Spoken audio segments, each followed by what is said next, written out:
this computer. All right. Yeah, because it looks like there's like a process to doing this that.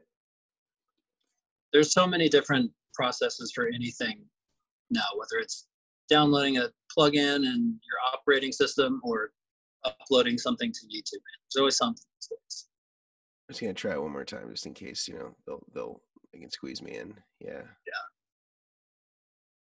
Yeah, you may monitor your quota usage at this place. Okay. Well, I guess we'll figure that out later. All right.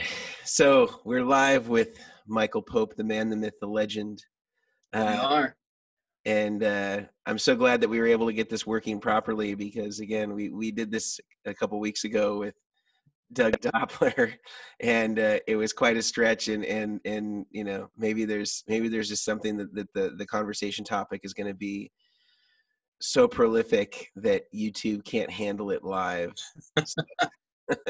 We shall see. Yeah, so we're going to get into it, but I really appreciate, Michael, you making the time to talk with me, and you've always been incredibly gracious. You know, even when I think I sort of like either cold called you or messaged you on Instagram years ago to ask you about, you know, considering some of our products, and you were always very gracious and invited us up to Reading and gave us the VIP treatment at what was then Thunderbird Studios, and in the coolest, that was probably one of the coolest vibe studios I've ever seen. Oh man, I miss that place on a daily basis. I mean, we had a cool little spot here in Nashville for a little while before this whole COVID thing.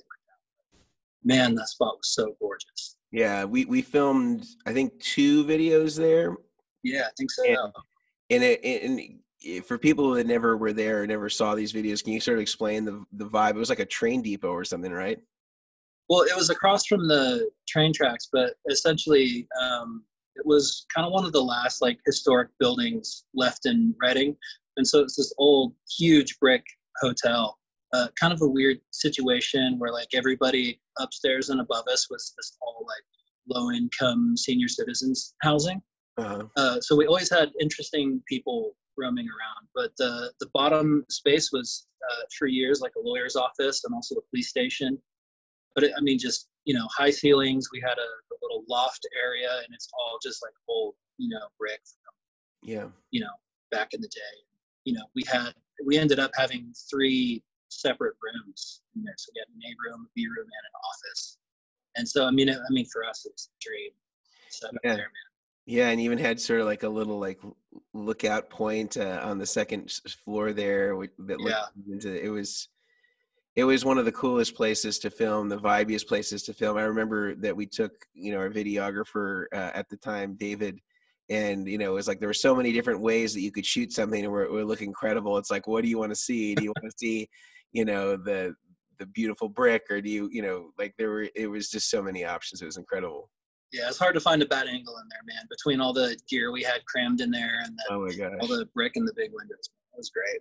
Yeah, you were one of the few reasons that I would come to Reading, you know. Oh man, I appreciate it. Well, and even, you know, even talking about, you know, getting called or emailed or, you know, however we met, I had been a fan of yours for a long time, since before you even made pedals. You know, I was digging into, you know, all the pedalboard greats, be it the Bradshaws and the Cornish guys and the LA sound design. I was like, oh wait, like this Vertex guy's down in the Bay Area, like that's super close.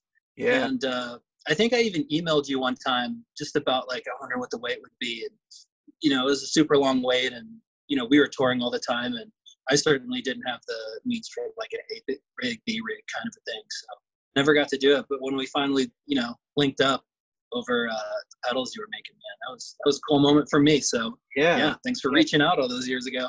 I think that you actually had, when I was there, I learned that you had already had like one of the Ariane choruses that I had modified. Yeah. And so you already had a few of the things that I wasn't aware of before I got there. No, you were the best, because I'd had that course, and I mean, still is my favorite one. Yeah. And I'd had it, but somehow it broken the foot switch or something on tour. And I think I posted on Instagram about it, like, oh man, I gotta get this thing fixed. And then you responded and fixed it super quick. And yeah, it's super great, man. It's sitting right over here. I still use it all the time. I'm glad. So what in sort of the early days of what you know, when you first started kind of doing music professionally, how old were you when you kind of really started, you know, making, you know, a living doing music? Do you kind of remember when that all started for you? Yeah, probably around like 2000, gosh, 10 or 11. So I was like 20, 21 Okay. is when I first started working with Bethel Music. I mean, I've traveled heavily and toured since I was a teenager. I start little bands with friends and we tour around the state or surrounding states, or I would do these like really long, you know, extended road trips with family in my like early teenage years. Um, and so I've kind of always had a little bit of a background in, you know, playing music. I played guitar since I was 3. I've just been obsessed with it forever. Um, and so, yeah, I was, yeah, probably 20, 21 when I started like traveling and working with music. Yeah. And what was the point with which you decided? Because you're from, is it Oklahoma, or are you from? Yeah. Okay, so Yeah. you're I'm a little backwoods town called McAllister, Oklahoma, man. Ain't nothing out there but a prison and a bunch of rednecks and some really great people as well. Um, but yeah, I went out to Reading to check out the school. It was kind of one of the things. I'd finished high school and was trying to figure out, you know, like how did I want to get into music. And in the town I grew up, there wasn't really a scene, and so I knew I was for sure getting out of town, and had some friends who were out in Reading that I was really close with and still am. And so I just went out there just to kind of figure my life out. You know, I figured, okay, I'll do this like church ministry school thing for a year, and then, you know, move to LA or New York and like play music and sin and like all those, you know, kind of things. So yeah, man, got there and plans definitely changed. Ended up, you know, really connecting with what was going on at church, which was kind of a first for me, even kind of growing up in that world. And yeah, went out there with no other intention other than to figure out what I wanted to do with my life, and ended up being there for the better part of 10 years and getting to tour all over the world and do some pretty great things with them. So yeah. What was it that sort of first and it convinced you or enrolled you in the idea of you know, becoming a part of like the Bethel music and you know, all the music that was created from, you know, approximately, we said what, about 2012, 2013 to 2019? Yeah. Um, I mean, for me, they had something unique. I've never really been the guy that like. It's funny. I've played on a lot of church music, but I've never really like listened to it in my free time or anything like that. But for me, it was kind of the first um, church music group that I connected with in kind of two ways. Because before them, there'd really only been two camps. You had these like really, really, you know, professional produced, really clean, like CCM artists. That was just like, you know, everything was perfect. But it, you know, for me, and I think a lot of people, it felt a little bit lifeless. Uh, and then you'd get these like really crazy, you know, charismatic uh, bands and musicians that were just really, really sloppy. And there was a lot of life and energy, you know, really great stuff to connect with part-wise in the music. But, you know, it was usually recorded terribly and just sounded so awful, like you couldn't hardly stand to listen to it unless you really just forced yourself. I feel like Bethel Music was really the first, you know, group or record label or, you know, whatever you want to define them as, to really kind of bridge those two gaps. A lot of what we did, you know, we wanted it to sound awesome and produced, and we put a lot of time into songwriting and thinking out parts for the songs and that side, but also wanted to leave room and would leave room for everything to change last minute. So yeah, that was really the thing for me that felt unique.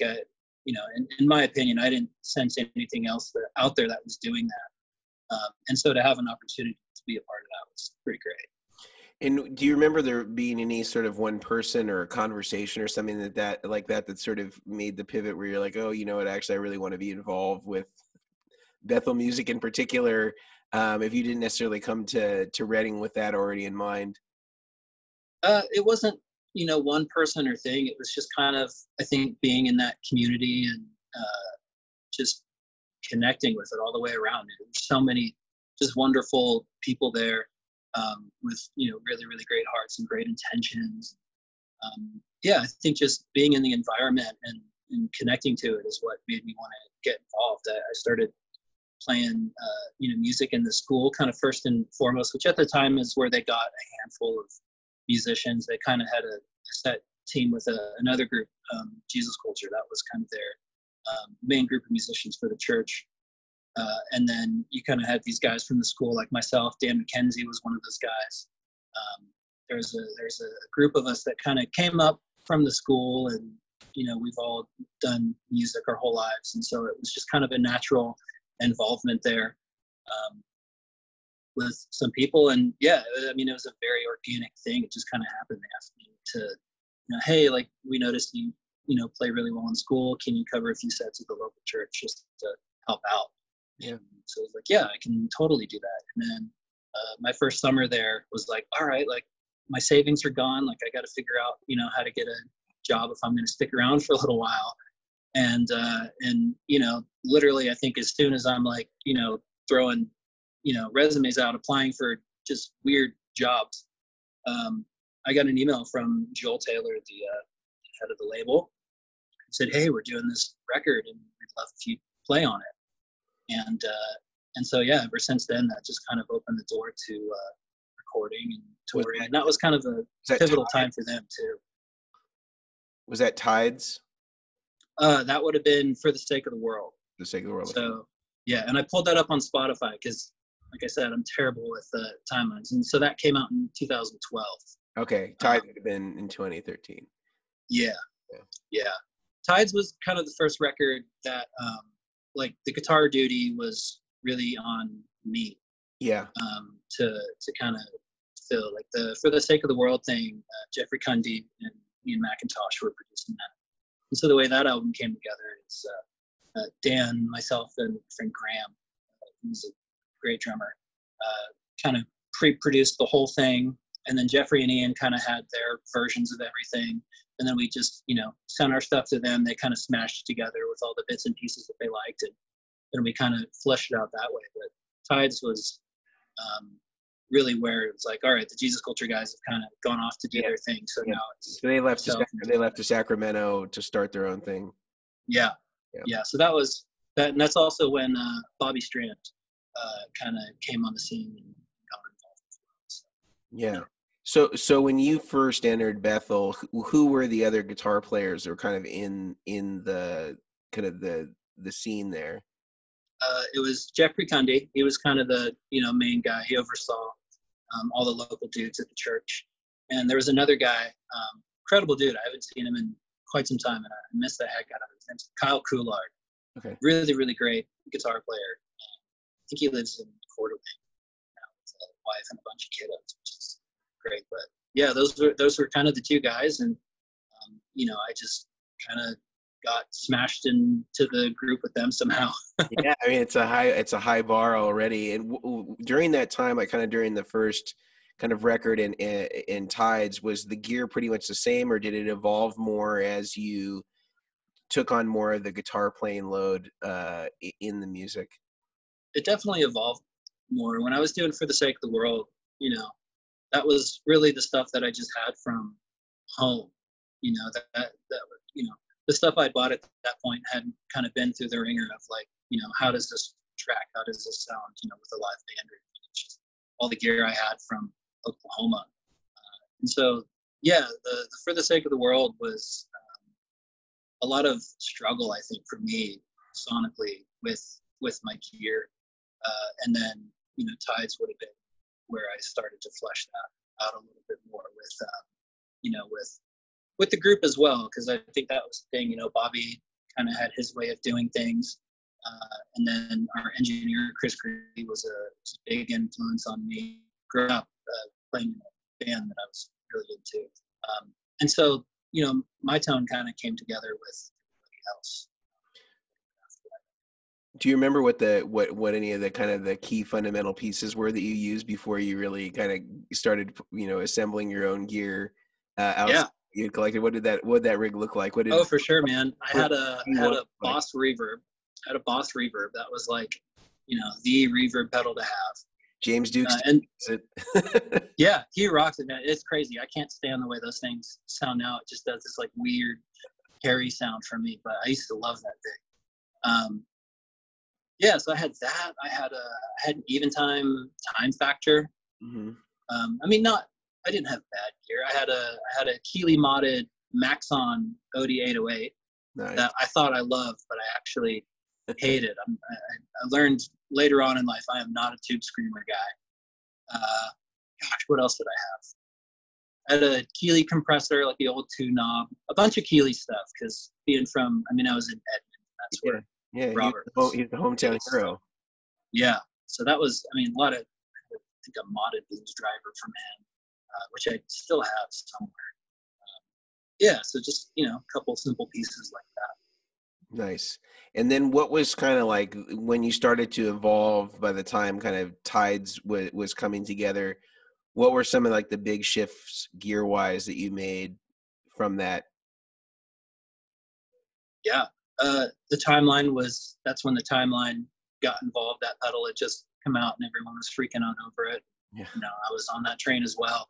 Yeah. That thing was a game changer. So when I finally had a, digital pedal that could somewhat cop the Memory Man thing, or, a better tape delay, because that's the kind of stuff I was always into. I was, stoked when that thing came out.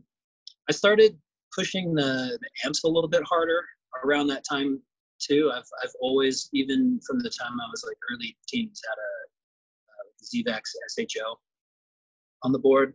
And so I started using that to kind of push the amps a little bit harder rather than, using a tube screamer or something. I probably got onto the X Pandora stuff around that time through Chris Greeley. He had used that thing a lot. I had heard about it from a big Billy Gibbons fan, Mm-hmm. and hearing stories of how he'd stack like 3 of them up. And that time was, I changed things up a lot. That was kind of when I first was like, all right, I've got a little bit of money. I can, start buying and trading and selling some OverDrives. I think I had a CMAT Mods OverDrive or something. Oh yeah, the Signet drive. No, it was the Buddha or Buddha. Okay. Yeah. I no idea what it was based on, but yeah, that was a cool pedal. What kind of amps were you using back then? I've always been an AC30 guy, but the first real amp I ever bought, I saved up when I was like 16 to get it, was 65 amps London. Nice. Those amps they came through a shop in Edmond. Like I played one and seen a couple other guys playing, and Peter Stroud, obviously, Drew Shirley, some of those guys. I was just like, oh my God, they sound amazing. So, mowed a bunch of lawns and did a bunch of construction work until I could buy one of those. Nice. What about guitars? What were you using back then? That was mostly just a Tele. Really? I had a Mexican Fender Tele that I, beat to hell and stripped the finish off the back of the neck and threw lollers in it. Just kind of that, rotted out Telecaster. And then honestly, just what was ever, sitting around the studio, the Soundhouse studios that we were tracking at, they had a couple Gretches around. So I think I would have used like a White Falcon. Gabe Wilson, who is the producer, has one of my favorite Gretsch guitars, which is a early 90s double cut Black Falcon. Nice. It's a pretty rare Gretsch, and that guitar is amazing. So we used that a bunch. And I probably used Brian's Duesenberg as well. Nice. So just a handful of things, nothing too crazy. It was mostly that Tele. That was really the one guitar I had. And I think maybe halfway through that record too, we took months to record that. There was a lot of change, but I think I got a Les Paul Jr. somewhere in there too. So that was probably as well. Were there any other big kind of pivots between then and like the We Will Not Be Shaken in 2015, or was it just sort of working with that sort of stuff, what were some of the, you know, maybe major changes in the sound, or were there many major changes in the sound between then and 2015?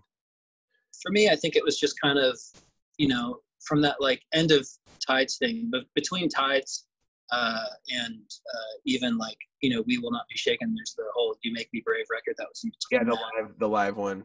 Yeah, yeah.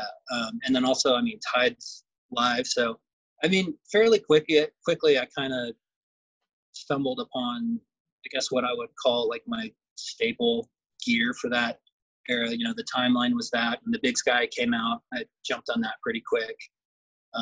I've always gone for like, you know, real mid-rangey tones. So like the SHO and the X Pandora went a really long way for me. And then when the Kilt pedal came out from JHS, I jumped on that just because it's like, this is great. I can leave the, you know, old, harder to find, you know, fragile pedal at home and, you know, tour with something newer.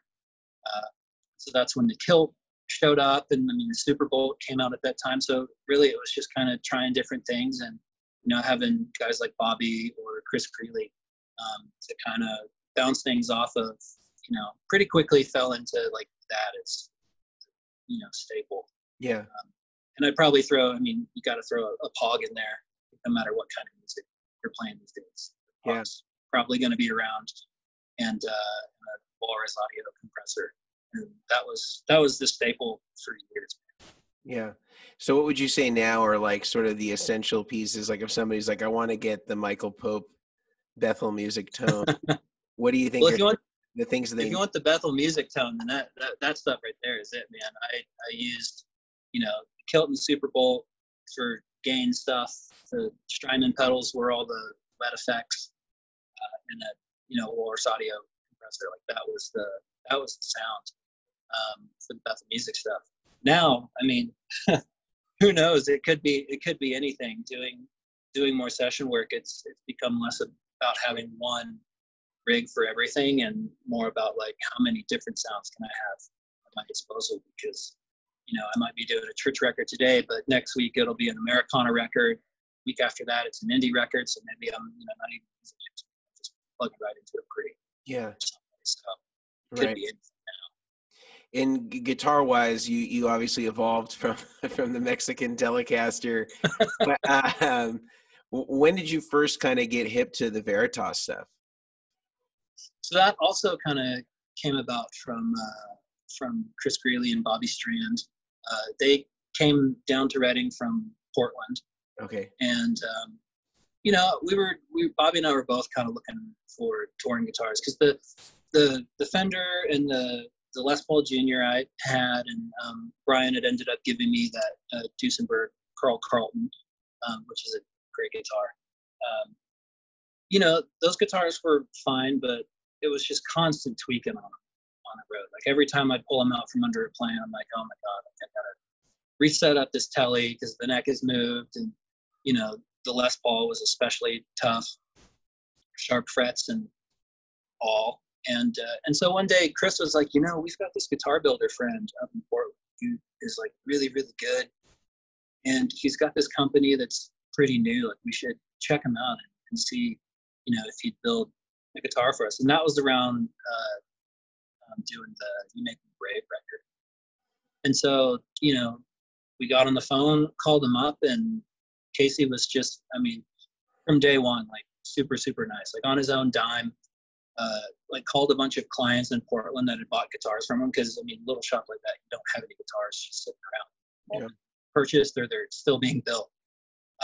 But he called all these guys that had bought guitars and was like, hey, can I borrow your guitar for a week so I can take it down so these guys can check it out? So, you know, on his own dime, he shows up with like 7 or 8 guitars, and they were all just amazing. Played perfectly. You know, we got a couple loaners at one point, and, you know, throwing them under a plane, pulling them back out, never had to mess with them or tweak on them or do anything. They were just workhorse guitars. They sounded great. And, you know, at the time, custom guitars were really just, for the most part, a bunch of guys slapping together a bunch of cheap Fender parts. And I was like, well, what's, you know, the point in spending money on one of those guitars? I could build one of those myself. And I essentially did with Mexican Fender that I had modded out. Right. So it's just kind of like a perfect scenario, meeting this guy who's a great luthier and built great guitars. And yeah, we just, built a great relationship together. And I mean, I genuinely love playing his guitars, even still to this day. And so, yeah, it's just one of those things that, friend of a friend, and try it out and it just works. And, it made more sense to me to buy guitars from him that I knew worked rather than, trying to fit the vintage style stuff, which is kind of the other thing guitar wise I'm into. I've just always been into old guitars and old amps. Yeah. Yeah, that was just a little difficult to make work on the road. So yeah, the Veritas stuff is great. What's the story with your 70s Strat that kind of looks like the Edge Strat? How did you come about that? Okay, so just again another friend in Reading a couple of years ago. He great guitar player. His name's Jason Miller, and he was kind of getting out of music and playing guitar. He had played guitar with our friend Gabe Wilson for a number of years and other bands. Played at the church for a little while. But was moving into like coffee and culinary stuff for work. So over time, he would slowly sell his stuff off, and he was a vintage nut, man. Like I got that red AC30 from him, got an old like Rat pedal and some other stuff from him. Like he had really great gear, and one day he just sent me a list. I was sitting in an SFO in the United Lounge. I got a long list of a text from him. Hey man, I'm selling some stuff. You interested? And I just happened to be looking for a Strat, saw the Strat on the list, and was like, there's no way you're selling that. Because it was his birth year guitar. That was kind of the other thing. That was one of his more special guitars. And so I was like, are you selling? He's like, yeah, if you bought it or if Gabe bought it, I could let it go. I just feel bad it doesn't get played. So it's like, dude, I'll take it. Hands down. Because I played it a couple times and knew I liked it. So nice. Yeah. Nice, yeah. Tell you, man, people rag on those old 3-bolts, but as long as they're not flying them and traveling with them too much, they're some pretty great sounding guitars. Sure. Yeah, I mean, certainly there's enough polyurethane on those to keep them stable. Oh yeah. Well, that's the other thing too. This one's worn in pretty good. Yeah. And I think back when it was maybe not considered a vintage guitar like it would be now, he had some of the finish and stuff removed by playing and also by force. So I think that helps too. And this is actually probably one of the lighter ones I've played. Yeah, because sometimes they can be like Les Pauls. They're so heavy. Dude, I picked one up in Black Book a few months ago, and was like, oh my god, this guitar! It's like a 60s Les Paul or something. It's just like 1,000 pounds. It's like, man, I'm really glad I have a light one. My back could not take it anymore. Yeah. Well, it's interesting. I was doing one of these talks with Paul Jackson Jr. a couple weeks ago, and in that guitar that he used on all the Michael Jackson stuff, he said was an 11-pound solid rotated Strat. Jeez, and so there can be a thing. No, there totally is, man.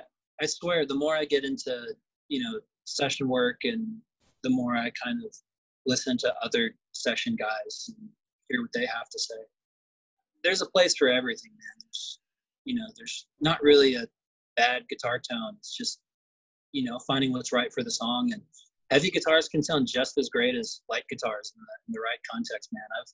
I've got some actually one of my 503s, which is like the Casey's version of like a ES335 or something. Mm-hmm. My red one is not a particularly light guitar, but it has a sound and it really resonates well. And so I think maybe some of the stigma of, well, it's got to be super light to resonate, isn't always the case. Like the heavy stuff can sound great. Sure. Yeah, I'm in agreement. There's certainly a place for everything, undoubtedly. light or heavy. So we kind of talked about the gear. I kind of want to know about what was it that sort of called you to Nashville? I mean, you'd been doing almost 10 years with Bethel music. Yeah. And I remember, I think I saw you on one of the last tours that you did. And so what was it that kind of called you to go to Nashville? Well, funny thing, the Nashville thing was family. My wife was born and raised here, kind of a rare thing, I guess. Her entire family is here, and my whole family is in Tulsa now. So I think I just kind of reached a point doing the Bethel music thing for so long, and I mean that Bethel music has changed a lot over the years, and it's still, you know, wonderful, and there's times where, you know, I miss it, but I think I reached a point where I was ready to take a break from certainly touring and traveling all the time. Kind of hitting things is heavy, and, you know, being newly married can do that. Touring is really, really hard on relationships, and I think I kind of reached a point too there where I felt like I capped out a little bit. Like there wasn't really room for me to grow as a player anymore in that position, and I just like, I kind of have to keep that forward momentum going. Like if I feel like I've plateaued somewhere and just settled for something, like that's just a really frustrating place for me to be. So moving to Nashville really had nothing to do with music or anything. It just happened to be, you know, I left Bethel music for, you know, those reasons, and the wildfires, you know, swept through Reading and that whole area right after that, and so, you know, once that happened, and my wife and I just kind of watched the housing market go a little crazy over there, and I was like, I feel like we're going to sell this house because they're just going to get way more for it now than they ever will. And sure enough, you know, they gave us notice like, hey, you know, 60 days and you got to be out. And we kind of looked at each other and said, well, you know, we weren't really planning on moving to Nashville for years still, but it just feels like that's the right move for us. So yeah, packed up and moved across the country, and here we are. yeah. Well, I'm glad to see that you're reinventing yourself in this new fashion, and I think that you and I have talked about this a little before, but I think it's an interesting perspective that I'd like to hear, you know, or maybe talk with you more about. One thing that I notice in particular with a lot of friends and people that I know very well that are in the CCM scene, either as listeners and aspiring players and for worship team and things like that. A lot of them really only have experience with Christian music. Yeah. And one thing that you and I talk about, and even with Dan, you know, the unsung hero, you know, Oh yeah. of this podcast in particular, Absolutely. is that you have a lot of influences that exist independently of Christian music. And I think that a lot of players, they miss out on a lot of the influences that actually, you know, work their way into Christian music that maybe started in secular music, or you know, were players that started in secular music that then you know, became saved and started playing in churches and stuff like that, but certainly their influences stayed with them. What do you think is sort of the importance of being able to pull musical influences for you know, across genres and things like that? And what were some of the influences that you feel like you relied heavily on that influenced the guitar playing that you've done up to this point? Yeah. Well, I think at the end of the day, it's all about connection. It doesn't matter what kind of music you're listening to. Hopefully you're listening to it because it connects with something, whether it's Christian music or not. Mm-hmm. For me, I've always struggled a little bit with that separation. And I even, you know, grew up in an environment where I was only allowed to listen to Christian music for a lot of those kind of earlier formative years. I would always, you know, sneak into my dad's record collection. I would look at all these cool, like, record covers and stuff and be like, man, like, what does the Fix sound like? What does ZZ Top sound like? What does, like, you know, Pat Benatar sound like? What do the Cars sound like? Oh my God, this Dire Straits cover is cool. Oh my God, Led Zeppelin 3, you can spin the record jacket like a kaleidoscope. Like, I was just always, I don't know, just fascinated with music, no matter what it was. And all I've ever looked for is what connects with me. So, you know, when I was like 13 or 14 and my parents were finally like, okay, like, we'll let up a little bit, get you a little turntable and you can start listening to some of these records. man, I just ate it up. I just love it, man. I just love music. So I think, you know, in terms of pulling influence, it's not necessarily about like, okay, like, you know, church music all sounds the same, so I got to make it sound like, you know, Led Zeppelin meets Tame Impala meets The National meets, you know, whatever. That'd be You know, it's yeah. It's just about, you know, again, like picking gear, man. It's like, what makes sense for the song? What are you trying to communicate and say with your song? I think maybe the reason a lot of church music feels stale is because it is so similar and often regurgitated and just kind of saying the same thing over and over. I think that's why a lot of people seem to have a disconnect with it. It's certainly why I've had a disconnect with it a lot of times. And so, you know, I'm just looking for stuff that I connect with and stuff that speaks to me on a human or on a, you know, deeper level. It can be hard to put into words, you know, that is or what that means. But that's what I'm looking for. I'm looking for music that like resonates on a deeper level than just like, oh, that sounds cool, you know. What would you say are some of the influences that you think affected how you approach music with Bethel in particular? Like what inspired you, you know, in terms of artists or guitar players approach that you sort of, you know, took liberties with or influenced how you played some of that music? Anybody in particular?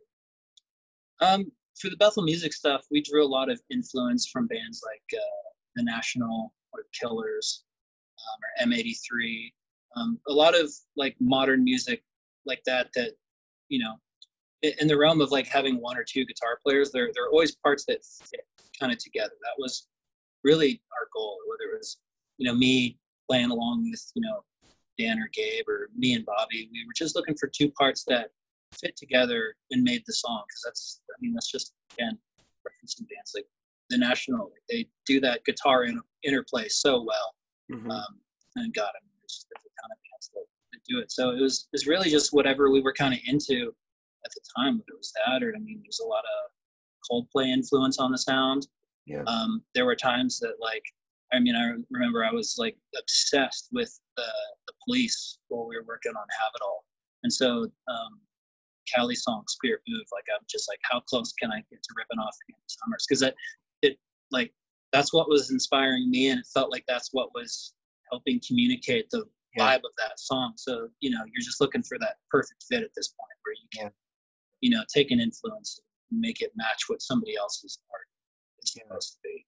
Yeah. Did you use the Electro Harmonix Electric Mistress on that, like Andy did for the? No, that would have been your Landau chorus. So I didn't have exactly the appropriate gear, but you know, ballpark, we got there. You can be kind of flangy with it for sure, you know. Yeah, that pedal does a lot, man. I've got a little trick with it too, because running it in the switcher, the thing I love about that chorus pedal specifically is like when you kick it on, it just goes mega wide, like almost like kind of flips your phase and just sends things like way far out. And so with the switcher, I'll actually set it up sometimes to not only turn on the loop with the pedal in it, but also flip the phase.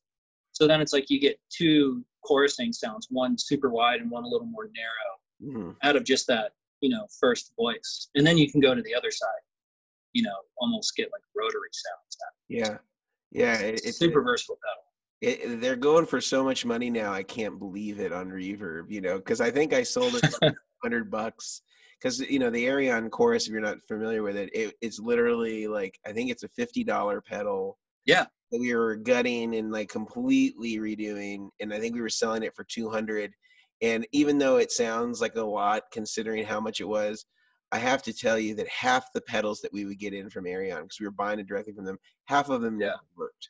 So when we get them, you'd have to repair it and then mod it. Yeah, and then mod it. Oh man. And so it was a real nightmare, you know. Yeah, it sounds awful. And so, you know, that was really I remember it being so tricky and having to figure out, you know, how to do a production line where you could drill out the plastic enclosure, because enclosure's all plastic. And jeez, man. there wasn't a lot of there was only one company at that time that made a 4-pull double throw switch, you know, instead of the 3-pull double throw. So we only had one company, and like, man, there'd be months where the quality control on those switches were so bad, you know, and we'd have 10 of them, Oh 20 in man, a row that would go bad. You know, it was just like, it was really tough. So that was short, tough. but man, now they're going for like $450, $500 sometimes. Yeah, it's frustrating because I had bought a second one at one point, and before, like I feel like right before too, like it was the timing on my part was so bad. Um, right before they kind of started going haywire a little bit, I traded it to David Playo because he had messed around with it and been like, oh my god, I know you have a second one, like trade it for me and I'll give you a really really great deal on a bunch of tech work. That dude's just the man. So I was like, yeah, sure, I'll totally do that. And then now I'm kind of like, oh man, I wish I would have traded him a different pedal or something, but I Yeah, guess it couldn't have gone to a better guy. So that was several setups ago, right? oh man, You step back. many setups and many moons ago. Yeah, yeah. Yeah, that's it's a cool pedal. I definitely It's so good. I had to buy one off of Reverb because I never saved one, so I had Oh to wow. buy one. And this was a couple of years ago, so I have one. I didn't pay that much for it, but I think I probably Yeah. paid maybe 280, 290, definitely more than it was when I originally sold them. Yeah. Well, I'm watching them when they pop up, and I'm hoping if they ever hit a little dip in the market, that's my time, man. I'm just gonna snatch another one up Yeah, because do it. they're too good not to have. Do it. Yeah, they're great. I love them. So I want to get into gear recommendations. This is something that I've been asking all of the guests. I know that there's some signature Pope sounds, but Yeah. I want to just kind of go through kind of category by category and talk about some of your favorites.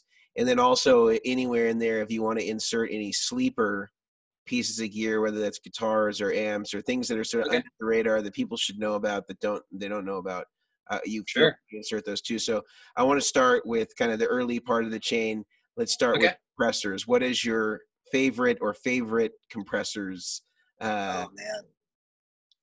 I've kind of funny, like I went from being one of those like always on compressor guys, certainly with the Bethel music thing, because I was backlining amps all the time. So you never know what you're gonna get. You know, always needing to sweeten things up a little bit.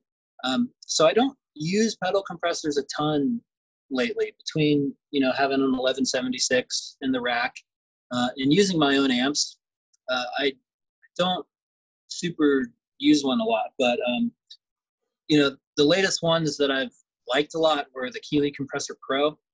That thing's like having a full-on plug-in or a studio compressor on the board. Yeah. Thing is awesome.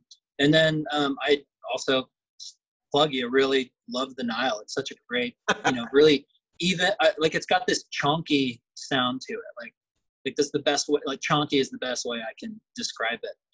And then with the preamp side, kind of emulating that like console sound. That's like a big thing for me. Like I love DI guitars right now. So it's those are kind of the two compressors. If I'm gonna use a pedal compressor, the go-tos. What about going next in the signal chain?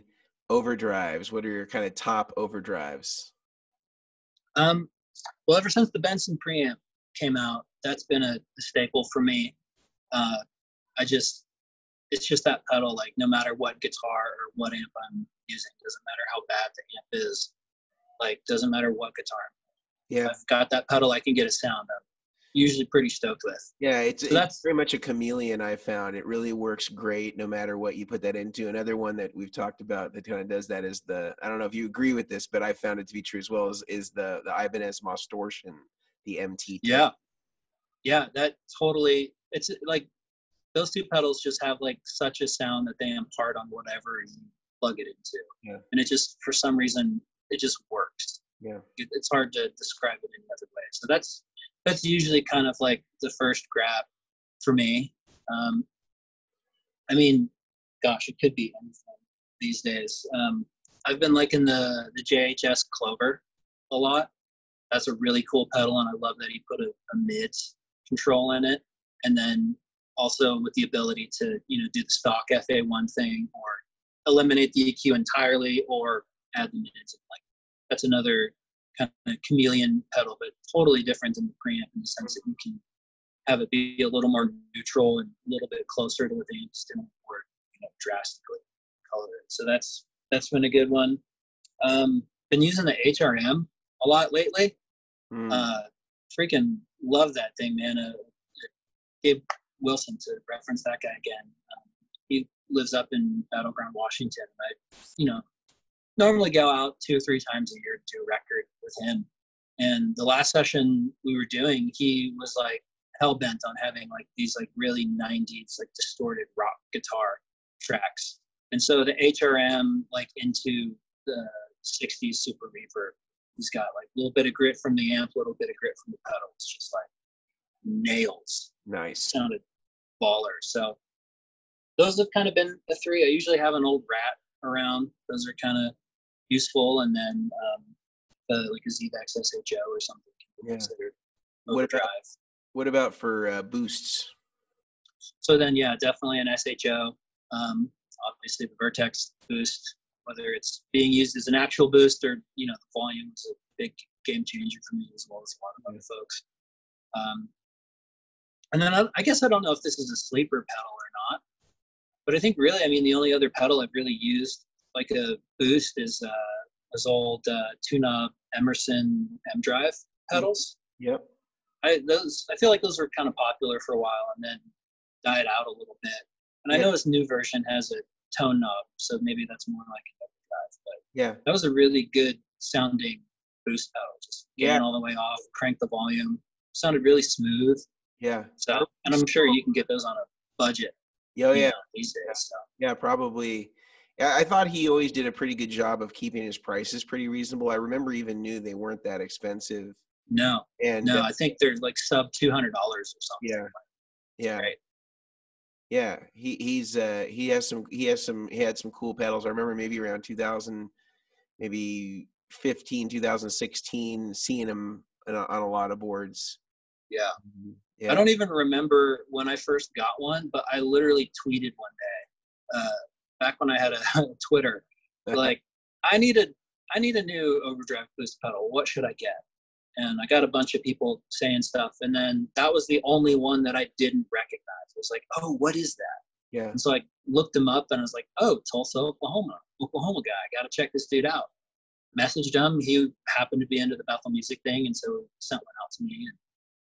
And I was just like, yep, this sounds awesome. And yeah, used them a lot ever since. Nice.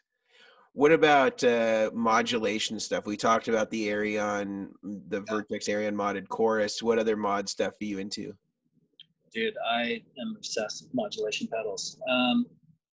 I really love vibrato pedals. Like I've probably bought 10 of them in the past 2 years or something like that. I just love that effect. And I keep coming back to the Earthquaker Aqueducts, like pound for pound, price-wise, size-wise, and sound-wise. It sounds great. The little random mode totally sounds like, like tape modulation or something. Mm-hmm. It's got the little envelope settings where like the harder you play, the more it will like dive the depth or the pitch or something. And so you can do some pretty interesting sounds with it, but also get some normal sound. So I kind of keep coming back to that, or like the Walrus Julia or something. It's kind of good. If I've got a fly rig and I want to take up the chorus vibrato, I'll just take that pedal.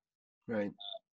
The Caroline Somersault has also been like a really good one for me lately. It's kind of like also in that chorus vibrato realm, but I guess he based it off a delay chip or something. So it kind of has this like, it's like latency, but not like almost like a double tracker kind of vibe to it. So those are kind of mistakes. Well, most of the chorus stuff and that will have a delay chip in them. Yeah, and that's the other thing too. With some of the vibrato pedals, with a lot of them, it's kind of surprising how much latency there is with those. So those can be cool for some stuff. Like that's not over here right now. I've got this Hungry Robot vibrato pedal that has like a crazy filter in it and like a pad. And that pedal's great, but when you just set it for vibrato, it's pretty cool. So that only comes out on special. And then for delay and reverb, it's Strymon, Timeline, and Big Sky. Almost never. I actually don't even own them anymore. Sorry to let a bunch of people down.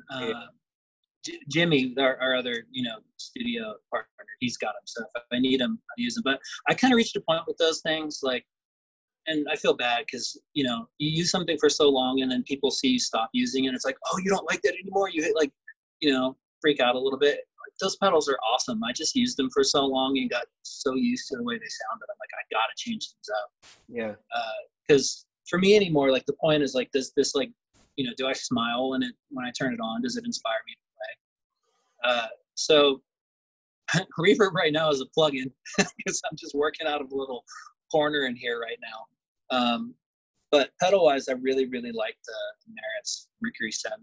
Okay. That's such a cool reverb for like the big spacey thing. I mean, so much of guitar, whether it's church music or not, it's like throw down the normal guitars and then you're getting ready to pack up and leave the session, and Pierce is like, hey man, can you give me some, like, you know, whale mating calls and some like robot noises? And you're like, yeah, sure, man. So that pedal's good for the, you know, calling your whale friends. Yeah. And then I also really like the Reverb pedals for Reverb. Those are really great. Nice.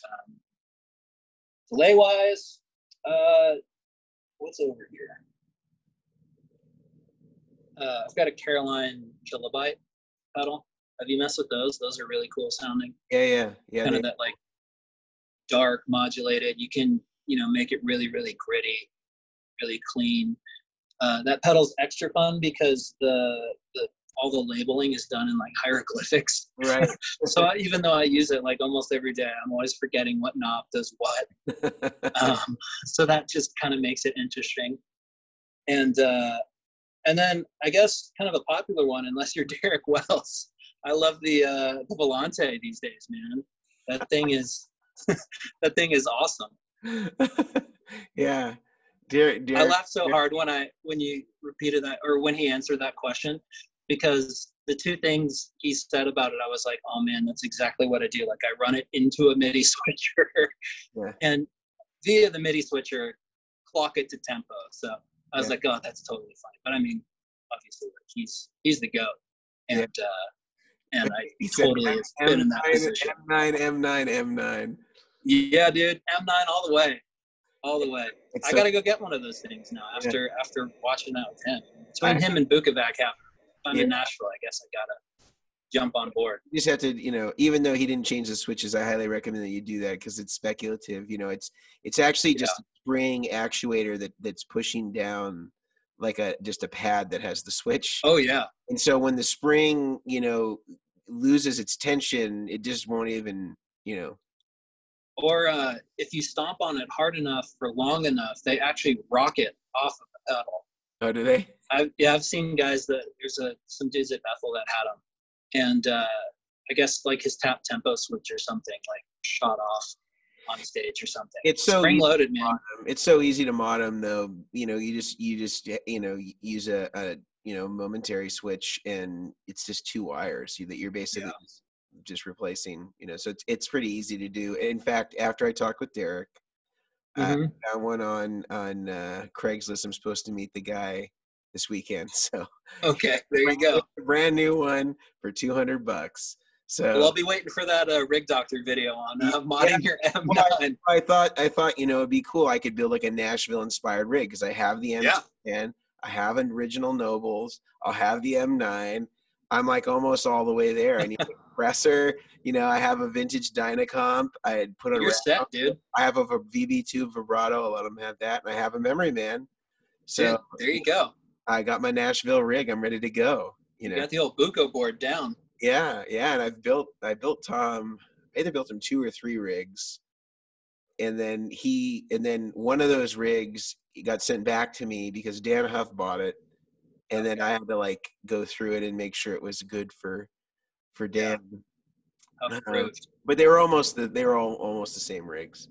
Yeah, I've seen him use like 3-4 different pedal boards, and it's always got the same stuff on.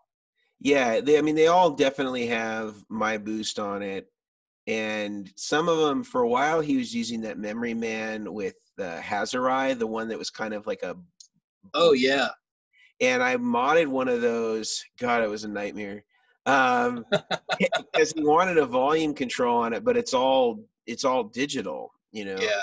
And so, you know, and there's no schematic or anything like that to really figure out what Right. to in. So what I ended up doing, because he said that he liked running the depth of the or the what do you like running? He liked running the mix really high, and when you Yeah. did that, it would attenuate the level a lot. Yeah. And Yeah. so we needed a way to make it up. So I basically built a Vertex boost on the output No of way. the entire thing. And so like if you look at, I actually have, there's pictures of it on our website of it. You should open up, there's like a boost circuit, like Yeah. it's hanging, that's attached to like the bottom of it. And then and there's a knob on the side to adjust the volume. And I remember Very doing cool. that, and then like 20 people like the next day, like all like Nashville Oh, guys, of course. hey, can you, I didn't think Yeah. it was too much of a problem. Yeah, man. But I was Oh, the first man. guy to rehouse those ODR ones, and I will admit that that Exactone perfected it. But Those guys are great, man. they are, I've I had a couple times where TSA just like obliterated a rig that I had, and so I've called those guys a couple times for like a cable in a pinch, not having my own little solder station quite yet, and those guys are awesome. yeah, It's killer work. yeah, they are great. And the thing that I think I think a lot of people don't realize is that I don't build rigs other than for the purposes of tutorials on YouTube, really. So if I'm doing one, it's for a specific reason, to teach a specific thing. It's not just because I'm like offering the service generally.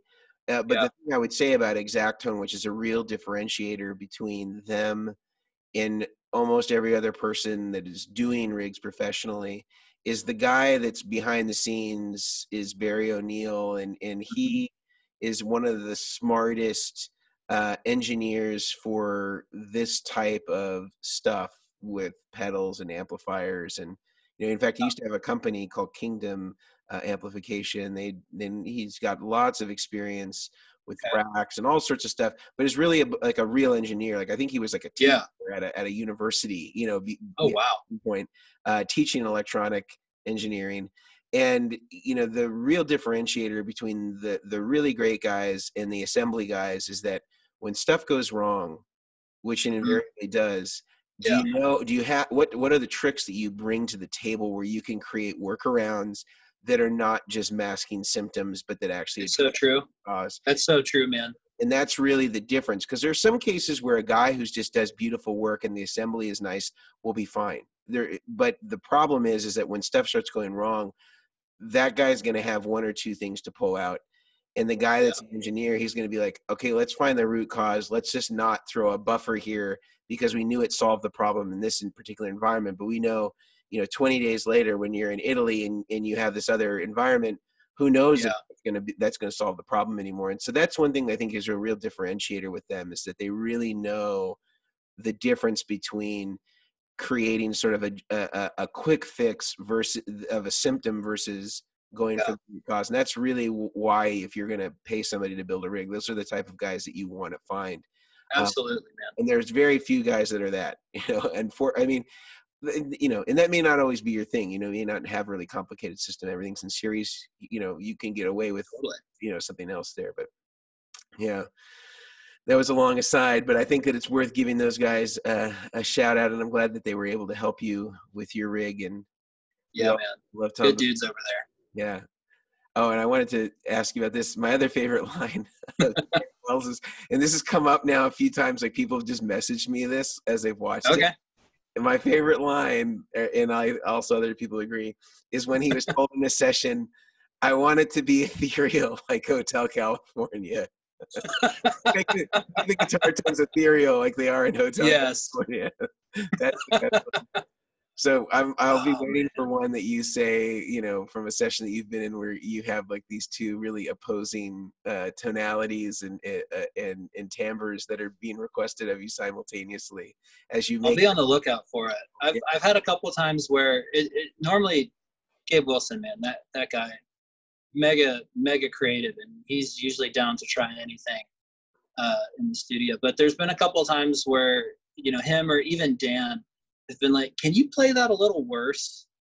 And I'm like, "Wait, what do you mean? Like, can you play it like someone who's only been playing guitar for like 6 months?" Yeah. And that like, I'm like, throw anything at me, and like, you know, worst comes to worst, I'll go out and listen to a reference really quick and come back and have an idea of what to do. But for the life of me, like, I still can't figure that one out. Like, how do you make your fingers go back in time like that? I just don't know. Yeah, I mean, I think it's a thing, you know, like, Yeah. I was mentioning this the other day that, like, you know, guys like Tim Pierce, I've heard him say, like, especially when the grunge thing was huge, you know, Hmm. they wanted him to play like Kurt Cobain, you know, Yeah. and, you know, he's a much more technical and sophisticated of a player than that. And so to ask a guy who's like such a technician to then go back Yeah. and, like, you know, do the grunge It's, rock thing, I swear, for like any guitar player who's like, you know, really studied and tried to like be really, really good and proficient on their instrument, like going back and trying to nail that kind of vibe is the hardest thing to do, because it's so anti everything you really go for. yeah, You know, yeah, it's one thing I actually really respect. Just to harp on Buka back for a minute, like the control that dude has over his right hand is just insane. I mean, I'm sure you've been watching his homeschool videos, yeah, like the rest of us, and it blows my mind. He can play something that's like sloppy but not sloppy, but then like instantly shift into something that's like perfectly locked in yeah. and in time. And I'm like, yep, that's the goal, to be able to do it clean and sloppy and have it all that awesome. Yeah, yeah. I've had some. I thought about doing a video, and I wasn't sure, you know, what Tom would think about it. But like, I wanted to like kind of go through like the 3 pedal boards that I built for him, like retrospectively, and then sort Yeah, of talk about like things that he told me and like taste things that I think are yeah, actually really apropos to regular guitar players. Because one thing that, if you look at his rig over the last 10 years, it really hasn't changed very much. Like, no, in the other rigs that he's had built, like they're thematic for like a purpose. Like, I saw that Exact Tone built him like an all electro harmonics pedal board, yeah, you know, and stuff like that. But as far as his session stuff, it's been really the same stuff for a long time. And yeah, he had said something to me that he thought that the best session guys were great editors of their gear. And really, they had these distinctions where they understood that there was sort of a critical mass or a threshold with which, if you went over, it was sort of like you were giving yourself unnecessary things to have to edit in the process yeah, of doing a session. And absolutely. he's really stayed pretty much in fidelity to what that looks like. You know, he's got a lot of the same stuff. The only thing that I really have seen him go away from is he used to love this pedal called the V-Wah from Boss. Okay. And it was like a modeling wah / expression for wah, Weird. rotary, like a few other things, you know, that Was it that weird like black and silver one, and it had yeah, that like really jagged top or something? yeah. Okay, I've seen those. I That remember those. he used to use those a lot. And he always liked the big blue Peterson tuners. They're Yeah. giant ones. Oh yeah. And for a long time, I mean, this has changed recently, but for a long time he always used the Box of Rock, which, you know, had like an overdrive side and then I think an SHO on the other side. Yeah, those are great. Used that for a long time. And there was always a Memory Man on there for a long time. And you know, I think the M9 had come out, but it wasn't really popular yet. So he had a couple of things. He had like the Memory Man, he had a Brigadier, and Yeah. then he had that other Memory Man with the Hazarai on there. So there's Yeah. different types of Memory Man. But really, it's been the same. It's been really the same thing. And so anyway, I thought about doing this sort of retrospective, but I thought, oh, you know, I should clear this with him first before I really go into like, because he gave me a lot of really specifics on different pedals and stuff, and why he chose his pedals. And Well, I'd sure watch the hell out of that, man. yeah, I think it would be That cool. sounds really interesting. You know, just wouldn't want to do it. Be like, he's like, oh, I told you about that in confidence. Not that any of this was like, you Yeah, know, yeah. state secrets or anything like that, or, you know, anything to Well, be. maybe with him, you know, it seems like what might have been a little bit of a secret in the past might be more of a thing to share with people now. Yeah, Just, I think he's hinted at that a little bit, just kind of like maybe like a little bit of a temperament change between being really burned out and kind of where he is now. Like I can kind of understand that. Yeah, his attitude certainly seems a lot different in terms of his relationship toward the public. I mean, he was always a guy that was approachable, and when his shop was open, Second Gear in Nashville, it sort of predated when you were there. You know, you could go in and he'd be still hanging out there, and he'd offer you a beer, and and was really cool. But in any case, I thought he was always very gracious with me, and it was cool. And to my knowledge, we were the only pedal brand that he stocked in his store that wasn't on consignment. But there you go. Only would buy boosts. He wouldn't buy anything else. So he bought like 12 Vertex boosts, and that was it. I get it, man. I would not have any problem with having 12 of those around. Yeah, I've got one, and Jimmy's got one that I steal from him all the time. And every once in a while, I'm like, oh man, I need to get another one of those things. Yeah, we still got two red ones hanging around. Although everybody's been saying, why did you get rid of the gray? They want the gray back. So I'm thinking I'll let our paint manufacturer or painters for our metal manufacturer guys know. Let's run. Well, I'll hit you up for a red one before those go, because I saw the red ones come out and was like, ooh, that's good looking. Yeah. Well, Michael, I really appreciate you indulging me for the last hour here and going through the gear, going through some of the tones, and I really want to thank you for your contribution to what you've done for music, and sincerely, I really do feel that like some guys may have started the trend, but you, I think, really helped cement a decade of CCM tones that I think are going to live in perpetuity to define really a sound. And I'm really excited to see what other guys do who come through Bethel or wherever it may be in whatever worship team they're with, to kind of forge whatever the next look of the music is going to be.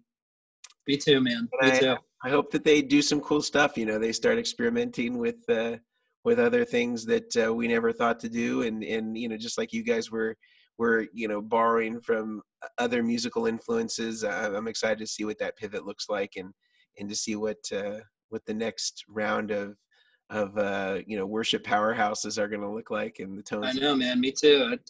It feels like it go so many different ways right now, and I'm excited for all of them. So yeah, man. In particular, the polka style. Oh yeah, for sure. Polka, and polka all the time is definitely the next move in the church music scene. So it's gonna be hopefully these guys will start throwing some PAFs in their accordions, and and then we'll be going. Just like Weird Al. Oh yeah. By the way, message to anybody that's listening to this, my one dream rig to build, the one player that I want to build a rig for that I have not, is Weird Al Yankovic. So if anybody has the connection, I want to build them an accordion rig. So connect us. This will be the best Rig Doctor episode of all time. Oh man, I would love to watch that. All right. Well, thank you again, Michael. And yeah, man, thanks for having me. Good night.